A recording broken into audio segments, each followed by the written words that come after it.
বাবুল তালুকদার সহ আমার সামনে উপস্থিত ফটো সাংবাদিক বৃন্দ এবং উপস্থিত সম্মানিত উপস্থিতিবৃন্দ, আসসালামু আলাইকুম।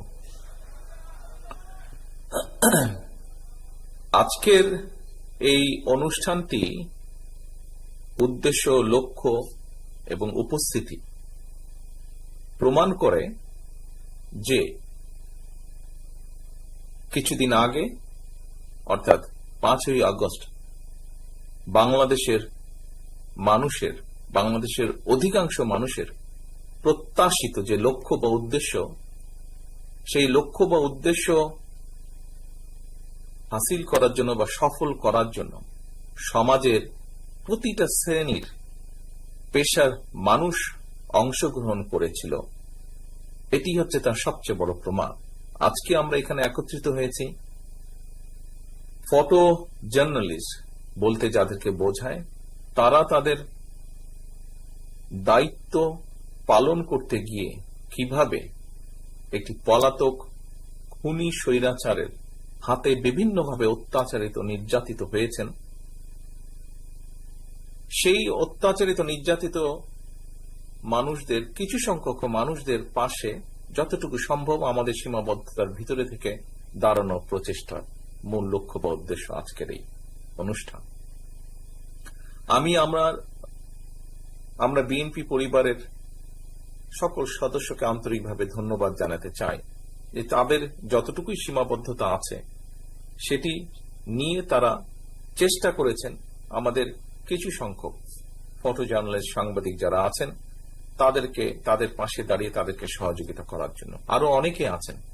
আমি যতটুকু জানি যে বিশেষ করে এই জুলাই আগস্ট মাসে প্রায় 80 জনের মতন খুব সম্ভব ফটো জার্নালিস্ট, সাংবাদিক বিভিন্নভাবে আহত হয়েছেন বা বিভিন্নভাবে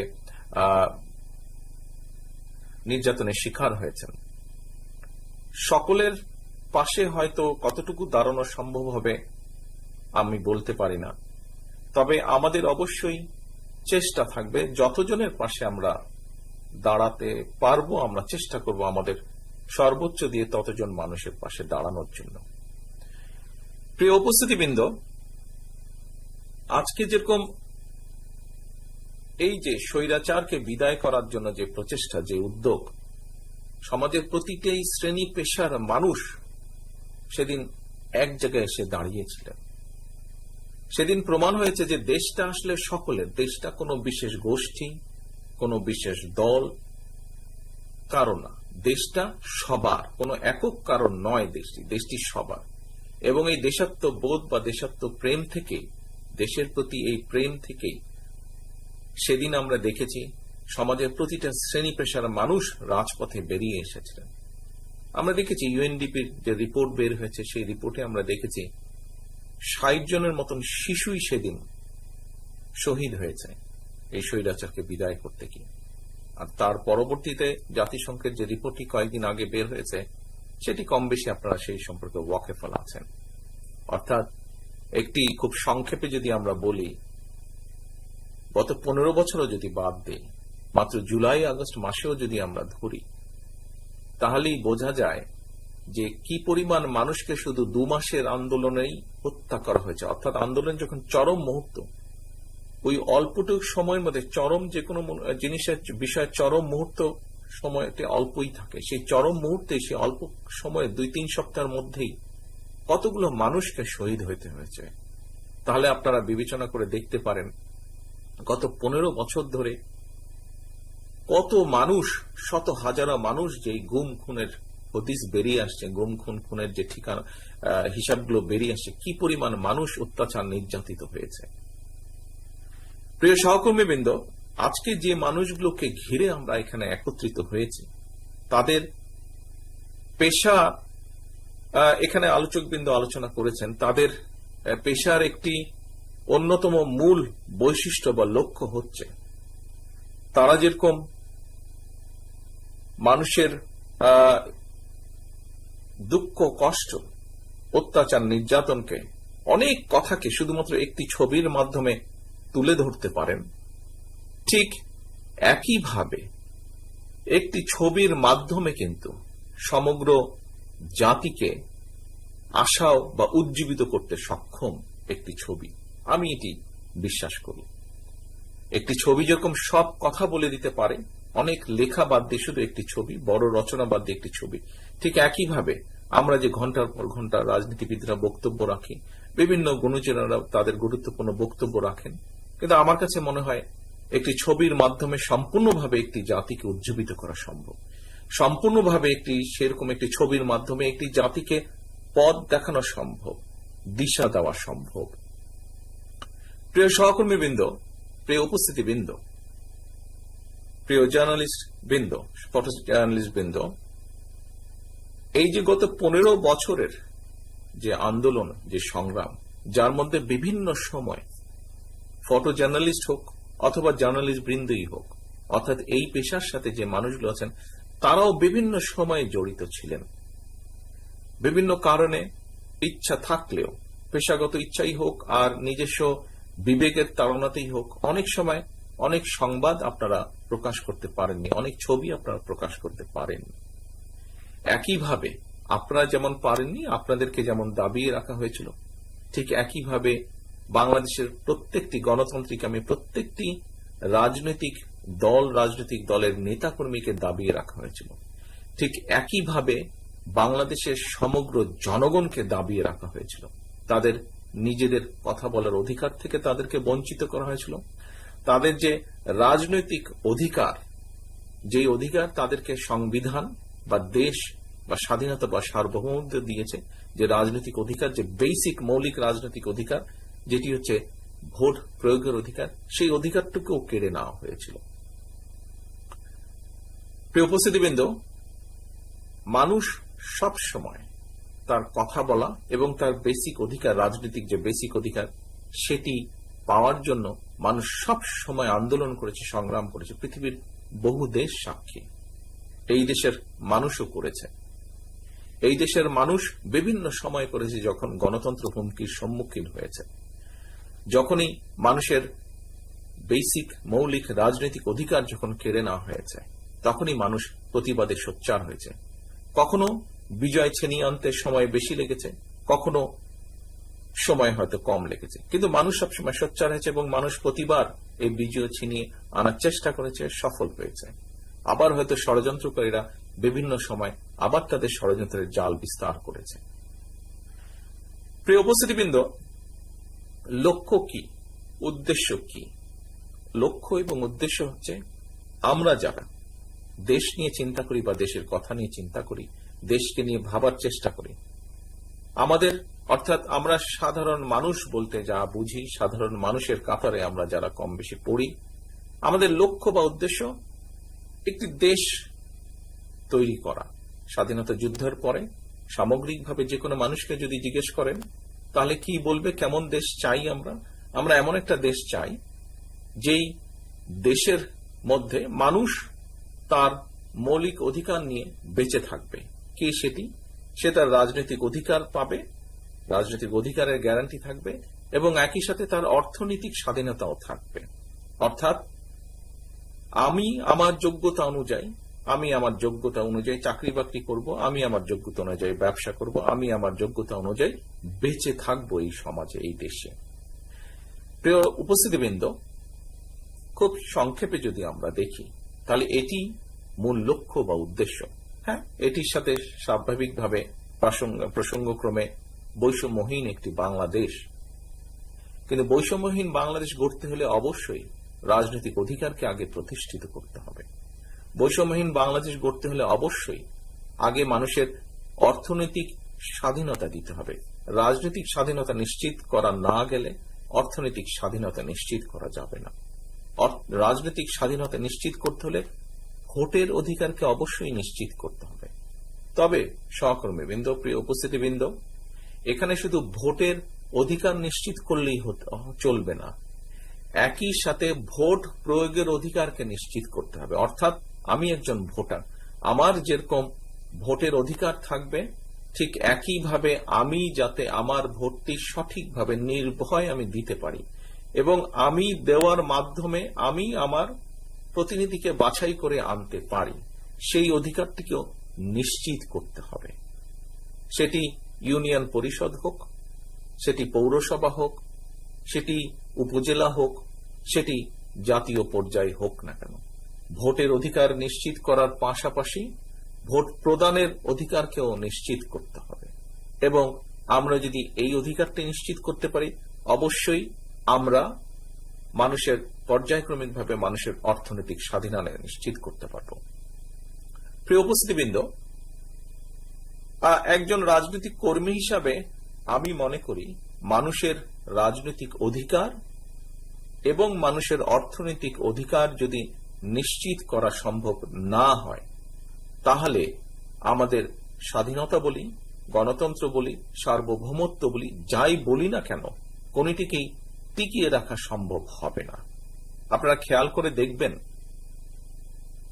যখন যখন এই দেশের উপরে স্বৈরাচার চেপে বসেছে, প্রতিটা সময়ই কিন্তু এই দেশের মানুষের রাজনৈতিক অধিকারকে খর্ব করে নেওয়া হয়েছিল। এবং রাজনৈতিক অধিকারকে খর্ব করে নেওয়ার ফলে স্বৈরাচার যেরকম বসেছিল, একইভাবে দেশের স্বাধীনতা এবং সার্বভৌমত্বর উপরেও হুমকি চলে এসেছিল। কদিন আগের ঘটনাই আপনারা দেখেছেন। এখানে যারা অস্ত্রের জোরেই বলুন, পেশি শক্তির জোরেই বলুন, অন্য কারো আশীর্বাদেই বলুন, যারা বিগত 15 বছর ক্ষমতাকে ধরে রেখেছিল, সেই সময় মানুষের অধিকার ছিল না বলেও একই সাথে আমরা দেখেছি রাষ্ট্রের স্বাধীনতা এবং সার্বভৌমত্ব হুমকির সম্মুখীন হয়ে গিয়েছিল। বিভিন্নভাবে আমরা দেখেছি কিভাবে অন্য দেশের উপস্থিতি, বাংলাদেশের মানুষের অধিকারকে দাবিয়ে রেখে অন্য দেশের উপস্থিতি, অন্য দেশের নাগরিকদের উপস্থিতি এই দেশে আমরা দেখেছি কিভাবে তারা বাংলাদেশের মানুষের অধিকারকে দাবিয়ে রেখে, বাংলাদেশের মানুষের ন্যায্য অধিকারকে দাবিয়ে রেখে তারা তাদের স্বার্থ এখান থেকে উদ্ধার করে নিয়ে গিয়েছে। প্রিয় উপস্থিতিবৃন্দ, বাংলাদেশ জাতীয়তাবাদী দল বাংলাদেশের অন্যান্য সকল রাজনৈতিক গণতান্ত্রিক রাজনৈতিক দলগুলোকে সাথে নিয়ে 31 দফা আমরা জনগণের সামনে উপস্থাপন করেছি। আজ থেকে 2.5 বছর আগে আমরা উপস্থাপন করেছি। এই 31 দফা আমরা যখন উপস্থাপন করেছি, তখন সংস্কার প্রস্তাব, এই 31 দফা অ্যাকচুয়ালি সংস্কার প্রস্তাব, কতগুলো ব্যবস্থার কি কি উন্নতি করা উচিত হবে দেশকে বা রাষ্ট্রকে মেরামত করার জন্য, দেশ বা রাষ্ট্রকে সামনের দিকে এগিয়ে নেওয়ার জন্য, তারই এখানে বক্তব্য, সেই বক্তব্যগুলি এখানে তুলে ধরা হয়েছে। আমরা যখন বাংলাদেশ জাতীয়তাবাদী দল এবং আমাদের সাথে যে সকল রাজনৈতিক গণতান্ত্রিক রাজনৈতিক দলগুলো আন্দোলনে মাঠে ছিলেন, তাদের সাথে পরামর্শ ক্রমে আমরা যখন এই 31 দফা জনগণের সামনে উপস্থিত করেছি, তখন এর বাইরে অন্য কেউ কিন্তু কোনো সংস্কারের কথা তখন বলেনি। আমরা 2.5 বছর আগে আমরা বুঝতে পেরেছিলাম, 2.5 বছর আগে আমাদের দৃঢ় আত্মবিশ্বাস ছিল এই স্বৈরাচারের পতন হবে, এবং স্বৈরাচারের পতন হবার পরে এই খুনি স্বৈরাচার যেভাবে দেশকে ধ্বংস করে দিয়ে গিয়েছে, দেশের প্রতিটি সেক্টরকে যেভাবে ধ্বংস করে দিয়ে গিয়েছে, প্রতিটি সেক্টরের মেরামত প্রয়োজন। এবং মেরামত করতে হলে একটি পরিকল্পনা প্রয়োজন, একটি গাইডলাইন প্রয়োজন, পলিসি প্রয়োজন। সেটি আমরা জনগণের সামনে সেদিন উপস্থাপন করেছিলাম। প্রিয় উপস্থিতিবৃন্দ, এই যে আমরা 31 দফা দিয়েছিলাম, এই 31 দফার লক্ষ্য বা উদ্দেশ্য কি? লক্ষ্য বা উদ্দেশ্য একটি গণতান্ত্রিক বাংলাদেশ তৈরি করা। লক্ষ্য বা উদ্দেশ্য জনগণের রাজনৈতিক পাশাপাশি একই সাথে অর্থনৈতিক মুক্তি অর্জন করা। অর্থাৎ এখন যারা বৈষম্যহীন বাংলাদেশ গড়ার কথা বলছেন, এই কথাটি আমরা অনেকদিন আগেই বলেছিলাম, অনেকদিন আগেই মানুষের সামনে আমরা তুলে ধরেছিলাম। এই মুহূর্তে আমরা যেটি করছি, আমরা আমাদের 31 দফা নিয়ে বাংলাদেশের মানুষের ঘরে ঘরে যাওয়ার চেষ্টা করছি। আমরা মানুষকে বলার চেষ্টা করছি কি আমাদের সেই 31 দফা। 31 দফার মূল কথা একটি গণতান্ত্রিক বাংলাদেশ, যেই বাংলাদেশের প্রত্যাশা প্রত্যেকটি মানুষের, একটি বাংলাদেশ যেখানে মানুষের রাজনৈতিক অধিকার থাকবে, যেখানে মানুষের অর্থনৈতিক স্বাধীনতা থাকবে। কারণ একজন রাজনৈতিক কর্মী হিসাবে আমি দৃঢ়ভাবে বিশ্বাস করি, মানুষের অর্থনৈতিক স্বাধীনতা এবং রাজনৈতিক অধিকার যদি প্রতিষ্ঠিত করা না যায়, সবকিছুই নষ্ট হয়ে যাবে। এখানে বক্তারা আজকে যারা উপস্থিত আছেন অনেকে অনেক বক্তব্য দিয়েছেন, তাদের বক্তব্য থেকে একটি কথা কিন্তু খুব সহজে বেরিয়ে এসেছে। আজকে আমরা যখন খুব সাধারণ মানুষ বলতে যাদেরকে আমরা বুঝাই, তাদের কাছে গেলে কিন্তু একটি কথা বেরিয়ে আসে যে আমরা সবকিছুই বুঝেছি, কিন্তু আমাদের সমস্যার সমাধান কি হবে। যেই নিত্য প্রয়োজনীয় পণ্যের দাম প্রতিদিন যেভাবে উঠছে নামছে, সেটি মানুষের কষ্টের কারণ হয়ে গিয়েছে। মানুষের জানার ইচ্ছা যে কিভাবে এই সমস্যার সমাধান কতটুকু সম্ভব করা। আজকে যেভাবে সারা বাংলাদেশে যেভাবে দুর্ঘটনা ঘটে, বাসে গাড়িতে যেভাবে দুর্ঘটনা ঘটে, যে পরিমাণ মানুষ এগুলোতে নিহত হন, যে পরিমাণ মানুষ বিভিন্নভাবে শারীরিকভাবে ক্ষতিগ্রস্ত হন, এটি একটি অস্বাভাবিক ব্যাপার। এই সমস্যার সমাধানগুলো হওয়া প্রয়োজন, যা যে কোনো সাধারণ মানুষকে ইফেক্ট করে। কাজে আজকে বাংলাদেশের বহু মানুষ সঠিকভাবে চিকিৎসা সেবা থেকে বঞ্চিত হচ্ছেন। বাংলাদেশের মানুষের, সাধারণ মানুষ বলতে আমরা যাদেরকে বুঝি, তাদের জানার হক আছে, অধিকার আছে যে তাদের চিকিৎসার কি হবে, তার সন্তানদের, তার পরবর্তী বংশধরদের চিকিৎসার বিষয় কি হবে। আমরা আশেপাশের অনেক দেশের সাথেই যদি তুলনা করি, তাহলে আমাদের চিকিৎসা সেবার যে পরিমাণ মানুষের চিকিৎসা সেবা পাওয়া উচিত, যে পরিমাণ মানুষ পাচ্ছে না, তার পরিমাণ ভয়াবহ। যারা পাচ্ছে না তাদের সংখ্যা অনেক বেশি, খুব কম সংখ্যক মানুষ চিকিৎসা সেবার মধ্যে পড়ছে। আমরা শিক্ষা ব্যবস্থা নিয়ে কথা বলছি, শিক্ষা ব্যবস্থার অবশ্যই পরিবর্তন হওয়ার প্রয়োজন, শিক্ষা ব্যবস্থার গুণগত প্রয়োজন, শিক্ষকদের গুণগত অবস্থার পরিবর্তন হওয়া প্রয়োজন। তা না হলে এই জাতির সামনে অন্ধকার ছাড়া অন্য কিছু নেই। কাজে এরকম আরো অনেকগুলো বেসিক সমস্যা আছে, যার একটি বেসিক সমাধানের পরিকল্পনা আমরা আমাদের 31 দফায় দিয়েছি। আমরা যদি মানুষের এই সমস্যার সমাধান করতে না পারি, তাহলে উচ্চ কক্ষই বলুন, এক ব্যক্তি 2 বারের বেশি প্রধানমন্ত্রী হবে না বলুন, আরো যতই ক্ষমতার ভারসাম্য, এর ভিতরে ওর সাথে ওর ক্ষমতার ভারসাম্য যতই যাই বলি না কেন, আমরা দিন শেষে কিন্তু মানুষের কোনো উপকার হবে না। ওগুলো যেমন আমাদের করতে হবে, একই সাথে আমাদের সাধারণ মানুষের, দেশের বৃহৎ জনগোষ্ঠীর মৌলিক সমস্যার সমাধানগুলো আমাদেরকে করতে হবে। সংস্কার বলতে একজন রাজনৈতিক কর্মী হিসাবে আমি এই বিষয়গুলোকেই বুঝে থাকি। প্রিয় উপস্থিতিবৃন্দ, আজকে আমরা এখানে একত্রিত হয়েছি জুলাই আগস্ট মাসে যে সকল ফটো জার্নালিস্ট তাদের পেশাগত দায়িত্ব পালন করতে গিয়ে মানুষের উপরে যে স্বৈরাচারের অত্যাচার, নির্যাতন, সেই ছবিগুলো তুলে ধরতে গিয়ে তারা নিজেরাও যেভাবে অত্যাচারিত, নির্যাতিত হয়েছেন, তার মধ্যে সামান্য কিছু সংখ্যক মানুষের পাশে আমরা দাঁড়ানোর চেষ্টা করছি। সেই উদ্দেশ্যে আমরা এখানে একত্রিত হয়েছি। কিন্তু সমাজে তো বহু শ্রেণী পেশার মানুষ এইভাবে ভুক্তভোগী হয়েছেন। সবার পাশে দাঁড়াতে হলে তো রাষ্ট্রের একটি পলিসি লাগবে, সবার পাশে দাঁড়াতে হলে তো রাষ্ট্রের একটি সঠিক চিন্তাধারা লাগবে যে এই মানুষগুলোর পাশে দাঁড়াতে হবে। কদিন আগে আমরা দেখেছি যে ছাত্র সমাজের বেশ কিছু সদস্য রাস্তা অবরোধ করে দাঁড়িয়েছেন। কেন? তারা সুচিকিৎসা পাচ্ছেন না। জুলাই আগস্ট মাসে তারা ক্ষতিগ্রস্ত হয়েছেন শারীরিকভাবে আন্দোলনকে সফল করতে গিয়ে, কিন্তু তারা তাদের সুচিকিৎসা থেকে বঞ্চিত।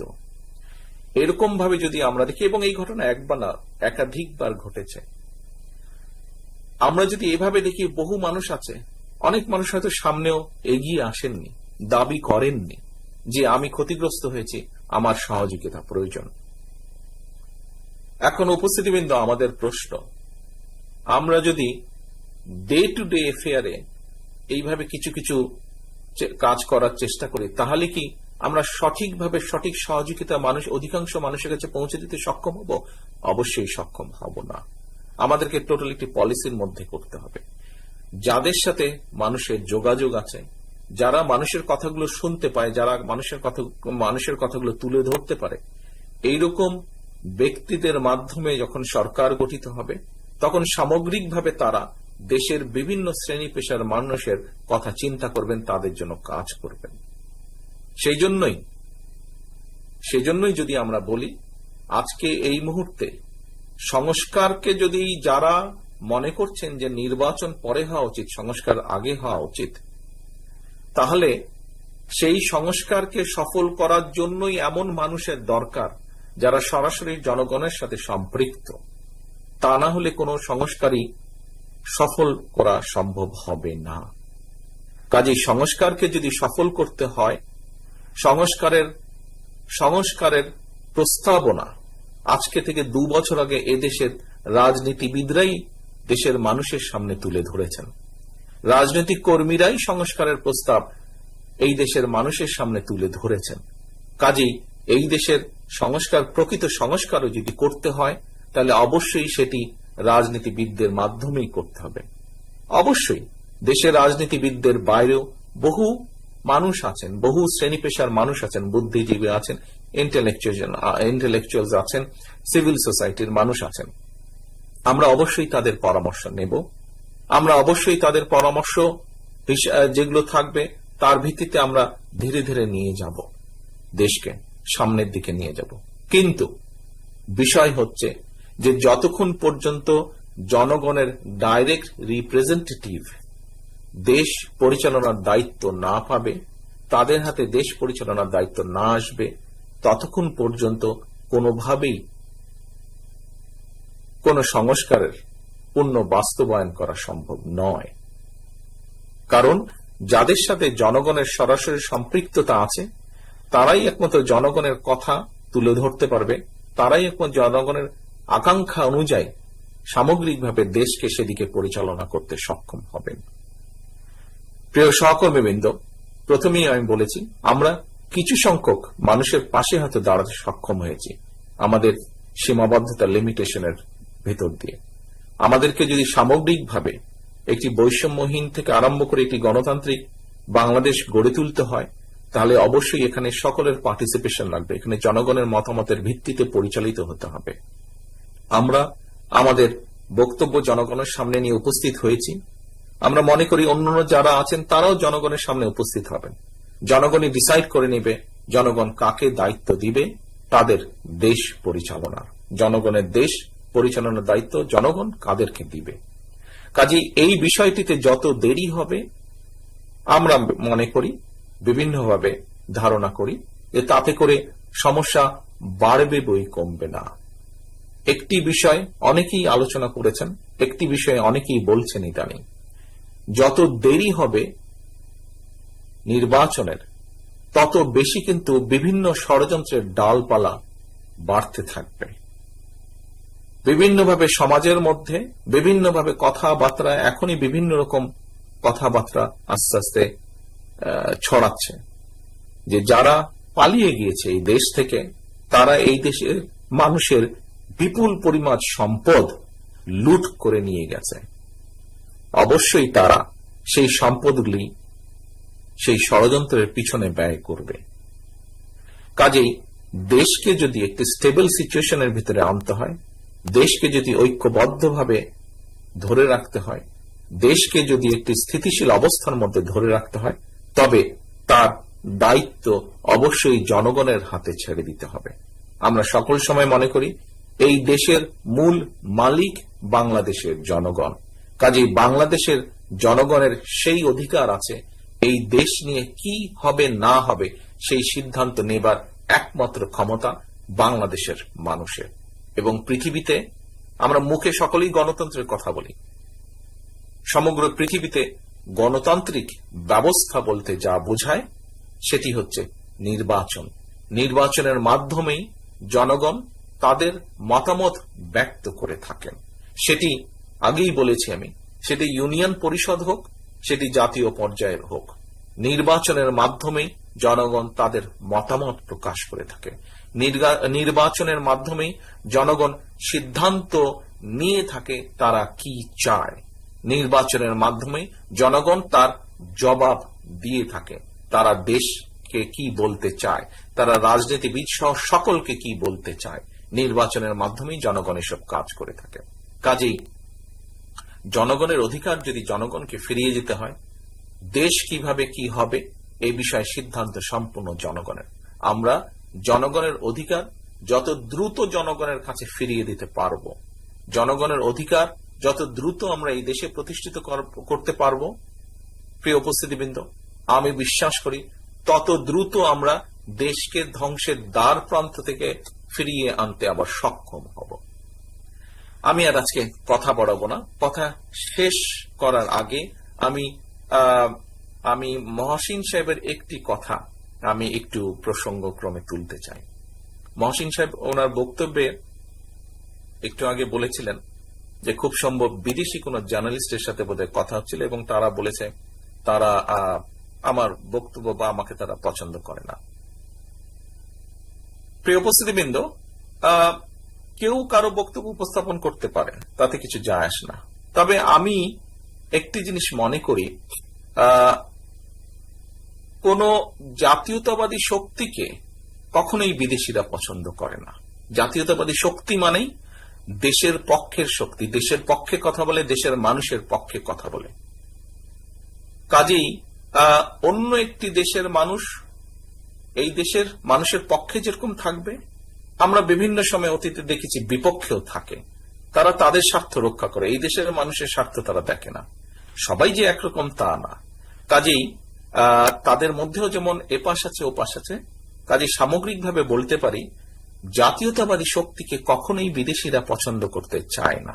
এই বিষয়টি আমাদের মনে রাখতে হবে। যারা দেশের পক্ষে কথা বলে, যারা দেশের মানুষের পক্ষে কথা বলে, অধিকাংশ বিদেশিদের হয়তো তাদেরকে পছন্দ করার কোনো কারণ নেই। এই বিষয়টি আমাদেরকে মনে রাখতে হবে। আর এখানে আমি যখন এই অনুষ্ঠানে জয়েন করি তখন বুলবুল আহমেদ সাহেব বক্তব্য রাখছিলেন। এই বিষয়টি প্রসঙ্গটি মহসিন সাহেব ওনার বক্তব্যে তুলে ধরেছেন। ওনারা একটি সুভিনিয়ার বের করতে চাইছেন। আমিও মনে করি শুধু জুলাই আগস্ট মাসের আন্দোলন নয়, বিগত 15 বছর যেই স্বৈরাচার পালিয়ে গিয়েছে বাংলাদেশ থেকে, তারা এই দেশের মানুষকে কিভাবে অত্যাচার করেছে, কিভাবে নির্যাতন করেছে দলমত নির্বিশেষে, আমি মনে করি তার একটি সামগ্রিক একটি ডকুমেন্ট তৈরি হওয়া উচিত। সামগ্রিক একটি ডকুমেন্ট। আমাদের অবস্থান থেকে যদি কোনো কিছু করার থাকে, আমি ফটো জার্নালিস্ট অ্যাসোসিয়েশনকে অনুরোধ করব আমাদেরকে দয়া করে জানাবেন।